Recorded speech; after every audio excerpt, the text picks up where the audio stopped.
আসসালামু আলাইকুম। সংবাদে আপনাদের সবাইকে স্বাগত জানাচ্ছি। আমি ফিরোজ তোহা। শুরুতেই বিআরবি কেবলস সংবাদ শিরোনাম। সর্বপ্রথম জানিয়ে দিব, ইরানের জন্য খুব খারাপ সময় অপেক্ষা করছে, হুঁশিয়ারি ট্রাম্পের। তারপর জানিয়ে দিব, ভেনেজুয়েলার তেল থেকেই ইরান যুদ্ধের খরচ ২৫ গুণ উঠে এসেছে ট্রাম্প। এখন জানিয়ে দিব, যুদ্ধবিরতির দ্বারপ্রান্তে ইরান যুক্তরাষ্ট্র, কয়েক ঘণ্টার মধ্যেই আসতে পারে ঘোষণা। তারপর জানিয়ে দিব, গাজায় বিভিন্ন এলাকায় ইসরায়েলি হামলা, নিহত ৫। এবং সর্বশেষ জানিয়ে দিব, যুক্তরাষ্ট্রের নিয়ন্ত্রণে হরমুজ প্রণালী, দাবি ট্রাম্পের। দর্শক, এতক্ষণ শুনছিলেন আন্তর্জাতিক সংবাদ শিরোনাম। এখন শুনবেন বিস্তারিত জানার আগে আপনি যদি আমাদের দৈনিক বাংলা খবর চ্যানেলে নতুন হয়ে থাকেন, তাহলে চ্যানেলটিকে সাবস্ক্রাইব করুন আরও এরকম আন্তর্জাতিক আপডেট সংবাদ পেতে। আর আপনি কোথা থেকে সংবাদটি দেখছেন ও শুনছেন তা কমেন্ট করুন। এখন বিস্তারিত। ইরানের জন্য খুব খারাপ সময় অপেক্ষা করছে, হুঁশিয়ারি ট্রাম্পের। শান্তি চুক্তিতে দ্রুত অগ্রগতি না হলে তেহরানের জন্য খুব খারাপ সময় অপেক্ষা করছে বলে হুঁশিয়ারি দিয়েছেন মার্কিন প্রেসিডেন্ট ডোনাল্ড ট্রাম্প। ফরাসি সংবাদমাধ্যম বিএফএম টিভিকে দেয়া সাক্ষাৎকারে তিনি বলেন, তেহরানের জন্য এখন সমঝোতায় পৌঁছানোই সবচেয়ে ভালো পথ। যদিও সাম্প্রতিক চীন সফরে ইরান ইস্যুতে বড় কোনো অগ্রগতির ইঙ্গিত দিতে পারেননি তিনি। মার্কিন প্রেসিডেন্ট আরও বলেন, একটি চুক্তিতে পৌঁছানোর ক্ষেত্রে তাদেরও ইরানের স্বার্থ রয়েছে। এদিকে নয়াদিল্লিতে ব্রিক্স বৈঠক শেষে ইরানের পররাষ্ট্রমন্ত্রী আব্বাস আরাকচি বলেছেন, তেহরান এখনও আলোচনার জন্য প্রস্তুত। তবে পরস্পর বিরোধী বার্তা ও অতীত হামলার কারণে ওয়াশিংটনের ওপর আস্থা রাখতে পারছে না ইরান। একই সঙ্গে তিনি দাবি করেন, হরমুজ প্রণালীতে নিরাপদ চলাচল নিশ্চিত করতে যুদ্ধ শেষে নতুন ব্যবস্থাপনা কাঠামো আনার পরিকল্পনা করছে তেহরান। অন্যদিকে নিউ ইয়র্ক টাইমসের এক প্রতিবেদনে বলা হয়েছে, ইরানে নতুন করে হামলা চালানোর প্রস্তুতি জোরদার করেছে ইসরায়েল ও যুক্তরাষ্ট্র। গত মাসের যুদ্ধবিরতির পর এটিই সবচেয়ে বড় সামরিক প্রস্তুতি বলে প্রতিবেদনে বলা হয়েছে। মধ্যপ্রাচ্যের দুজন কর্মকর্তার বরাদ্দ দিয়ে প্রতিবেদনে বলা হয়েছে, আগামী সপ্তাহের শুরুতেই নতুন অভিযান চালানোর মতো প্রস্তুতি নেওয়া হচ্ছে। মার্কিন কর্মকর্তারা বলেছেন, সম্ভাব্য অভিযানে ধ্বংসস্তূপের নিচে চাপা পড়ে থাকা ইরানের সমৃদ্ধ ইউরেনিয়াম উদ্ধারে বিশেষ কমান্ডো বাহিনী মোতায়েনের বিষয়টি বিবেচনায় রয়েছে। কর্মকর্তাদের মতে, যদিও এ ধরনের অভিযান অত্যন্ত জটিল ও ঝুঁকিপূর্ণ, কারণ অভিযানের এলাকায় একটি নিরাপত্তা বলয় তৈরি করতে হাজার হাজার সেনা মোতায়েন করতে হবে এবং ইরানের সামরিক বাহিনীর সঙ্গে সরাসরি সংঘাতে জড়তে হবে। চলমান পরিস্থিতিতে হরমুজ প্রণালী ঘিরে নতুন করে উদ্বেগ তৈরি হয়েছে বৈশ্বিক জ্বালানি বাজারেও। যুক্তরাষ্ট্র বলছে, ইরানি বন্দর অবরোধের মধ্যে অন্তত ৭৮টি বাণিজ্যিক জাহাজকে পথ পরিবর্তন করতে হয়েছে। অন্যদিকে প্রণালী ব্যবহারে ফি আরোপ ও নিজস্ব তদারকির ইঙ্গিত দিয়েছে ইরান। এতে তেল সরবরাহ, জাহাজ চলাচল এবং আন্তর্জাতিক বাণিজ্য নিয়ে বাড়ছে অনিশ্চয়তা। এমন পরিস্থিতিতে কূটনৈতিক তৎপরতাও বেড়েছে।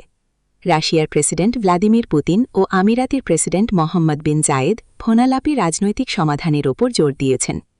একই সময়ে পাকিস্তানের স্বরাষ্ট্রমন্ত্রী মহসিন নাকভি তেহরান সফর করে আঞ্চলিক স্থিতিশীলতা ও সংলাপের বিষয়ে আলোচনা করেছেন। ইসলামাবাদ এখনও যুদ্ধবন্ধে মধ্যস্থতার চেষ্টা চালিয়ে যাচ্ছে। তবে যুদ্ধের প্রভাব সবচেয়ে বেশি পড়ছে অর্থনীতিতে। যুক্তরাষ্ট্রে জ্বালানি ও মূল্যস্ফীতি বাড়তে শুরু করেছে, আর ইরানে নিত্যপণ্যের দাম বেড়েছে কয়েক গুণ।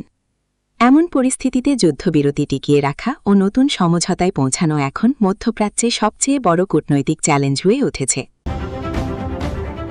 ভেনেজুয়েলার তেল থেকে ইরান যুদ্ধের খরচ ২৫ গুণ উঠে এসেছে, ট্রাম্প। যুক্তরাষ্ট্রের প্রেসিডেন্ট ডোনাল্ড ট্রাম্প দাবি করেছেন, ভেনেজুয়েলা থেকে প্রাপ্ত তেলের আয় ইরানের বিরুদ্ধে যুদ্ধের ব্যয়ের তুলনায় ২৫ গুণ বেশি অর্থ এনে দিয়েছে। সম্প্রতি এক বক্তব্যে ট্রাম্প বিশ্ব রাজনীতিতে ইরান ও ভেনেজুয়েলা নিয়ে যুক্তরাষ্ট্রের পদক্ষেপের প্রসঙ্গ টেনে এ মন্তব্য করেন। তিনি বলেন, ভেনেজুয়েলায় আমরা কেমন করেছি? খারাপ না। আমরা ভেনেজুয়েলা থেকে এত বেশি তেল নিয়েছি যে ইরান যুদ্ধের খরচ প্রায় ২৫ বার উঠে এসেছে। ট্রাম্পের এ মন্তব্য এমন সময় এলো যখন যুক্তরাষ্ট্রের ইরান বিরোধী সামরিক অভিযান নিয়ে আন্তর্জাতিক অঙ্গনে ব্যাপক আলোচনা চলছে। পেন্টাগনের তথ্য অনুযায়ী চলতি মাসের শুরু পর্যন্ত ইরানের বিরুদ্ধে যুদ্ধ পরিচালনায় যুক্তরাষ্ট্রের ব্যয় দাঁড়িয়েছে প্রায় $29 বিলিয়ন। তবে বিভিন্ন বিশ্লেষক ও পর্যবেক্ষক বলছেন প্রকৃত ব্যয়ের পরিমাণ আরও বেশি হতে পারে। ট্রাম্প তার বক্তব্যে ভেনেজুয়েলাকে যুক্তরাষ্ট্রের জ্বালানো কৌশলের গুরুত্বপূর্ণ অংশ হিসেবেও তুলে ধরেন। তিনি ইঙ্গিত দেন ভেনেজুয়েলার তেল উৎপাদন ও রপ্তানি থেকে যুক্তরাষ্ট্র বড় ধরনের অর্থনৈতিক সুবিধা পেয়েছে। সূত্র আল জাজিরা। যুদ্ধবিরতির দ্বারপ্রান্তে ইরান যুক্তরাষ্ট্র, কয়েক ঘণ্টার মধ্যেই আসতে পারে ঘোষণা। যুক্তরাষ্ট্র ও ইরানের মধ্যে চলমান উত্তেজনা প্রশমনে একটি চূড়ান্ত চুক্তি স্বাক্ষরিত হতে যাচ্ছে। পাকিস্তানের মধ্যস্থতায় তৈরি এই খসড়া চুক্তিটি আগামী কয়েক ঘণ্টার মধ্যেই আনুষ্ঠানিকভাবে ঘোষণা করা হতে পারে বলে বিশেষ সূত্রে জানিয়েছে দুবাই ভিত্তিক সংবাদ মাধ্যম আল আরাবিয়া। আল আরাবিয়ার হাতে আসা চুক্তির খসড়া অনুযায়ী উভয় পক্ষই জল, স্থল ও আকাশপথসহ সব ক্ষেত্রে একটি তাৎক্ষণিক, ব্যাপক ও শর্তহীন যুদ্ধবিরতিতে সম্মত হয়েছে। এই চুক্তির আওতায় ওয়াশিংটন ও তেহরান একে অপরের সামরিক, বেসামরিক কিংবা অর্থনৈতিক অবকাঠামোতে কোনো ধরনের হামলা না চালানোর পারস্পরিক প্রতিশ্রুতি দিয়েছে। একই সঙ্গে সমস্ত সামরিক অভিযান বন্ধের পাশাপাশি দুই দেশের মধ্যকার চলমান মিডিয়া যুদ্ধ বা প্রচারণামূলক লড়াইও স্থগিত করা হবে। চুক্তিতে একে অপরের সার্বভৌমত্ব, আঞ্চলিক অখণ্ডতার প্রতি শ্রদ্ধা প্রদর্শন এবং আভ্যন্তরীণ বিষয়ে হস্তক্ষেপ না করার ওপর বিশেষ জোর দেওয়া হয়েছে। বৈশ্বিক বাণিজ্যের সুরক্ষায় আরব সাগর, হরমুজ প্রণালী এবং ওমান সাগরে নৌ চলাচলের স্বাধীনতা নিশ্চিত করার নিশ্চয়তা দেওয়া হয়েছে এই খসড়ায়। চুক্তি বাস্তবায়নে কোনো ধরনের জটিলতা তৈরি হলে তা নিরসন এবং সার্বিক পরিস্থিতি পর্যবেক্ষণের জন্য একটি যৌথ তদারকি ব্যবস্থা বা মেকানিজম গঠন করা হবে। খসড়া প্রস্তাব অনুযায়ী চুক্তিটি আনুষ্ঠানিকভাবে ঘোষণার ৭ দিনের মধ্যে দুই পক্ষ নিজেদের মধ্যকার অন্যান্য অমীমাংসিত সমস্যাগুলো নিয়ে আলোচনা শুরু করবে। চুক্তির শর্তগুলো ইরান যথাযথভাবে মেনে চললে তার বিনিময়ে দেশটির ওপর আরোপিত মার্কিন নিষেধাজ্ঞাগুলো পর্যায়ক্রমে প্রত্যাহার করে নেওয়া হবে। এই পুরো প্রক্রিয়াটি আন্তর্জাতিক আইন এবং জাতিসংঘের সনদের ওপর ভিত্তি করে সাজানো হয়েছে, যা দুই পক্ষ আনুষ্ঠানিকভাবে ঘোষণা করার সাথে সাথেই কার্যকর হবে। অবশ্য এই চুক্তি নিয়ে এখনই চূড়ান্ত মন্তব্য করতে নারাজ ওয়াশিংটন। বৃহস্পতিবার ২১ মে মার্কিন পররাষ্ট্রমন্ত্রী মার্কো রুবিও সাংবাদিকদের জানান যে আলোচনায় কিছু ইতিবাচক লক্ষণ দেখা গেছে। তবে তিনি স্পষ্ট করে দেন, তেহরান যদি হরমুজ প্রণালীতে কোনো ধরনের টোল বা শুল্ক ব্যবস্থা চালু রাখার চেষ্টা করে তবে এই সংকটের কোনো সমাধান হবে না। উল্লেখ্য, গত ২৮ ফেব্রুয়ারি যুদ্ধ শুরু হওয়ার পর ইরান কৌশলগতভাবে অত্যন্ত গুরুত্বপূর্ণ এই নৌপথটি অধিকাংশ জাহাজের জন্য কার্যত বন্ধ করে দিয়েছিল। রুবিও আরও বলেন, আমি অতিরিক্ত আশাবাদী হতে চাই না। আগামী কয়েকদিন কি ঘটে তা আমাদের দেখতে হবে। এদিকে রয়টার্সের বরাতে জানা গেছে, আলোচনার টেবিলে দুই দেশের মধ্যকার দূরত্ব অনেকটাই কমে এসেছে। তবে ইউরেনিয়াম সমৃদ্ধকরণ এবং হরমুজ প্রণালী নিয়ন্ত্রণ নিয়ে এখনও কিছু বিষয়ে মতদ্বৈধতা রয়ে গেছে বলে বৃহস্পতিবার জানিয়েছেন এক ঊর্ধ্বতন ইরানি কর্মকর্তা। তা সত্ত্বেও পাকিস্তানের কূটনৈতিক তৎপরতায় দীর্ঘদিনের এই অচলাবস্থা কাটানোর ক্ষেত্রে একে একটি বড় অগ্রগতি হিসেবে দেখছেন আন্তর্জাতিক বিশ্লেষকরা। সূত্র আল আরাবিয়া। গাজায় বিভিন্ন এলাকায় ইসরায়েলি হামলা, নিহত ৫। গাজায় বিভিন্ন এলাকায় ইসরায়েলি হামলায় অন্তত ৫ জন নিহত হয়েছেন। চিকিৎসা সূত্র জানায়, এই ঘটনায় আহত হয়েছেন বেশ কয়েকজন। এদিকে গাজাগামী একটি ফ্লোটিলা থেকে আটক শতাধিক কর্মী তুরস্কে পৌঁছেছেন। তারা অভিযোগ করেছেন, আটক অবস্থায় তাদের ওপর নির্যাতন ও দুর্ব্যবহার করা হয়েছে। যুদ্ধবিরতির আলোচনা চললেও গাজা জুড়ে থেমে নেই হামলা ও পাল্টা আক্রমণ। স্থানীয় সময় বৃহস্পতিবার গাজার দক্ষিণাঞ্চলীয় খান ইউনিসের আল মাওয়াসি এলাকায় বিমান হামলা চালায় ইসরায়েলি বাহিনী। বাস্তুচ্যুতদের একটি তাঁবু লক্ষ্য করে চালানো হামলায় কয়েকজন ফিলিস্তিনি হতাহত হন। এলাকাটি বর্তমানে হাজার হাজার বাস্তুচ্যুত মানুষের আশ্রয়স্থল হিসেবে ব্যবহৃত হচ্ছে। বৃহস্পতিবার রাত থেকে আলাদা হামলায় আরও কয়েকজন নিহত হয়েছেন, যাদের মধ্যে এক শিশু রয়েছে। মানবিক সহায়তা সংস্থাগুলো বলছে, নিরাপদ আশ্রয়েও এখন মানুষ নিরাপত্তাহীনতার মধ্যে রয়েছে। ইসরায়েল বলছে তারা হামাসের অবস্থান লক্ষ্য করেই অভিযান চালাচ্ছে। তবে বেসামরিক হতাহতের ঘটনায় নতুন করে উদ্বেগ বাড়ছে আন্তর্জাতিক মহলে। এদিকে গাজাগামী একটি ফ্লোটিলা থেকে আটক শতাধিক কর্মী বৃহস্পতিবার তুরস্কে পৌঁছেছেন। তারা অভিযোগ করেছেন, আটক অবস্থায় তাদের উপর নির্যাতন ও দুর্ব্যবহার করা হয়েছে। অনেকের শরীরে আঘাতের চিহ্ন পাওয়ার কথাও জানিয়েছেন প্রত্যক্ষদর্শীরা। এর আগে আন্তর্জাতিক জলসীমায় নৌযান আটক করার ঘটনায় ইসরায়েলের বিরুদ্ধে পশ্চিমা দেশগুলোতে শুরু হয়েছে তীব্র সমালোচনা। ঘটনাটি নিয়ে উদ্বেগ প্রকাশ করেছে যুক্তরাষ্ট্রসহ একাধিক পশ্চিমা দেশ। তবে ইসরায়েল এসব অভিযোগ অস্বীকার করে আসছে। অন্যদিকে গাজার ভবিষ্যৎ নিয়ে যুক্তরাষ্ট্রের প্রেসিডেন্ট ডোনাল্ড ট্রাম্পের বোর্ড অফ পিস পরিকল্পনা কার্যত স্থবির হয়ে পড়েছে। জাতিসংঘে তার বিশেষ দূত নিকোলাই ম্লাদেনভ সতর্ক করে বলেন, গাজা বিভক্ত হয়ে পড়ার ঝুঁকি তৈরি হয়েছে। জানান, হামাস অস্ত্র না ছাড়লে পুনর্গঠন ও অর্থায়ন কার্যত অসম্ভব হয়ে যাবে। হামাস এই মন্তব্য প্রত্যাখ্যান করে জানায়, এটি দখলদার বাহিনীর আগ্রাসন ও অবরোধ আরও কঠোর করার অজুহাত তৈরির চেষ্টা। মানবাধিকার সংস্থাগুলো বলছে যুদ্ধবিরতির আশ্বাস থাকলেও গাজায় ত্রাণ প্রবেশ এখনও সীমিত। যুক্তরাষ্ট্রের নিয়ন্ত্রণে হরমুজ প্রণালী, দাবি ট্রাম্প।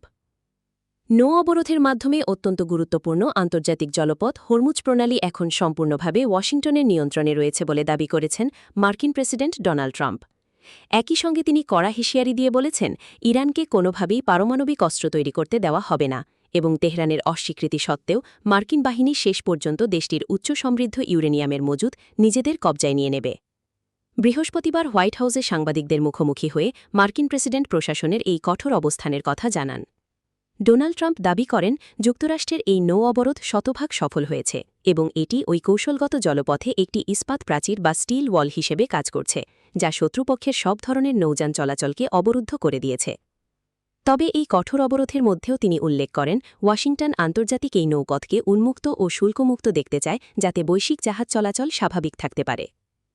ট্রাম্প বলেন, যুক্তরাষ্ট্রের নৌ অবরোধের কারণে হরমুজ প্রণালীর ওপর এখন ওয়াশিংটনের শতভাগ নিয়ন্ত্রণ রয়েছে। ইরান যাতে কোনোভাবেই পারমাণবিক অস্ত্র হাতে না পায় তা নিশ্চিত করতে প্রয়োজনে যুক্তরাষ্ট্র চরম কোনো পদক্ষেপ নিতেও দ্বিধা করবে না। মার্কিন কর্মকর্তাদের ধারণা, প্রায় 1 বছর আগে যুক্তরাষ্ট্র ও ইসরায়েলের বিমান হামলার পর ইরান তাদের অস্ত্র তৈরির উপযোগী সমৃদ্ধ ইউরেনিয়ামের বিশাল মজুদ মাটির নিচে লুকিয়ে রেখেছে। সেই মজুদ উদ্ধারের প্রত্যয় ব্যক্ত করে ট্রাম্প বলেন, মার্কিন বাহিনীর ওই ইউরেনিয়ামের কোনো প্রয়োজন বা লোভ নেই, তবে তারা এটি ইরানের হাতেও রাখতে দেবে না। প্রয়োজনে তা নিজেদের নিয়ন্ত্রণে নিয়ে ধ্বংস করে ফেলা হবে। গোয়েন্দা তথ্য অনুযায়ী ইরানের কাছে বর্তমানে প্রায় 400 কেজি উচ্চ সমৃদ্ধ ইউরেনিয়াম রয়েছে, যা আর কিছুটা পরিশোধিত করলে অনায়াসেই পারমাণবিক অস্ত্র তৈরি করা সম্ভব।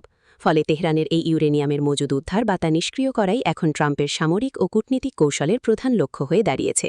আর এই বিরোধকে কেন্দ্র করেই বিশ্বের অন্যতম প্রধান জ্বালানি তেল পরিবহন রুট হরমুজ প্রণালীতে উত্তেজনা চরম আকার ধারণ করেছে, যেখানে মার্কিন নৌবাহিনী শক্ত অবরোধ ধরে রেখেছে। এদিকে ওয়াশিংটন ও তেহরানের মধ্যে পর্দার আড়ালে কূটনীতিক যোগাযোগ চললেও ইরান নিজেদের অবস্থানে অনড় রয়েছে। বার্তা সংস্থা রয়টার্স ইরানি সূত্রের বারাত দিয়ে জানিয়েছে, ইরানের সর্বোচ্চ নেতা মোজতবা খামেনির পক্ষ থেকে স্পষ্ট নির্দেশনা দেওয়া হয়েছে যে দেশের সমৃদ্ধ ইউরেনিয়ামের কোনো অংশই যেন সীমানার বাইরে না যায়। চলমান এই কূটনীতিক সংকটের মধ্যেই পাকিস্তানের সেনাপ্রধান তেহরান সফর করেছেন। মার্কিন পররাষ্ট্রমন্ত্রী মার্কো রুবিও পাকিস্তানের এই মধ্যস্থতার প্রচেষ্টাকে স্বাগত জানিয়ে আশা প্রকাশ করেছেন, এই সফরের মাধ্যমে চলমান কূটনীতিক অচলাবস্থা কাটানোর ক্ষেত্রে হয়তো ভালো কোনো অগ্রগতি আসবে। JHR